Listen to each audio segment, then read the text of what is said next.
Alright, some of you guys might be confused on how to multiply two-digit numbers, which is part of like when we're multiplying decimals. You kind of need to know this part first, so I just wanted to review how to do that.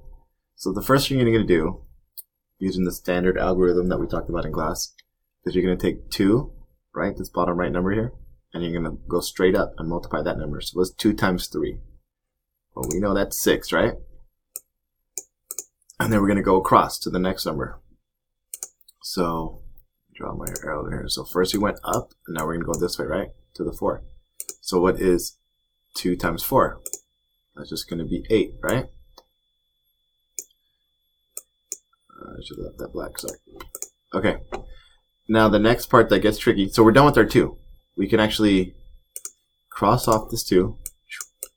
We're done with it. But because we're done with this, we're in the tens place now. We need to add a 0 as a placeholder, or annex our 0. And we're going to do the same thing now with 5. So 5, we're going to start over here on 3 again. We're going this way. What's 5 times 3? That's 15. Now because 15 is a two-digit number, I have to put my placeholder up here. That little extra. So 1, 5 is 15, right? So the 5 comes down here, the 1 goes up here. Now 5 times 4 is 20. Plus I have that 1, so it becomes 21. And that's how we do it. Once we get to this spot, we just add. We have 6 plus 0, just add straight down.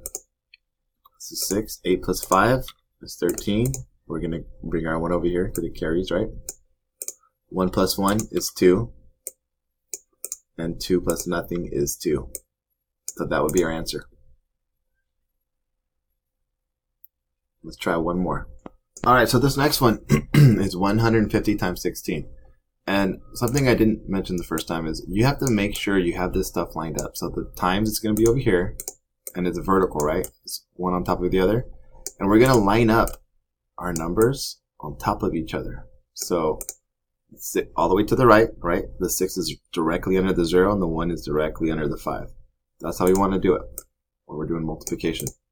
So now, this is going to be easy. We're just going to go straight up again. 6 times 0 is 0, right? 6 times 5, that's 30. So I'm going to bring my 0 down here. And the 3 from 30, I'm going to bring him up here. Alright? I'm going to make him red so you can see that. And now I do the last number. So 6 times 1 is 6. And I'm just going to add that 3 that I had up there.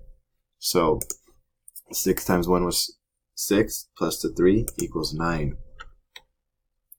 Alright, notice I'm still trying to keep my things lined up. You got it. Math is about being nice and neat.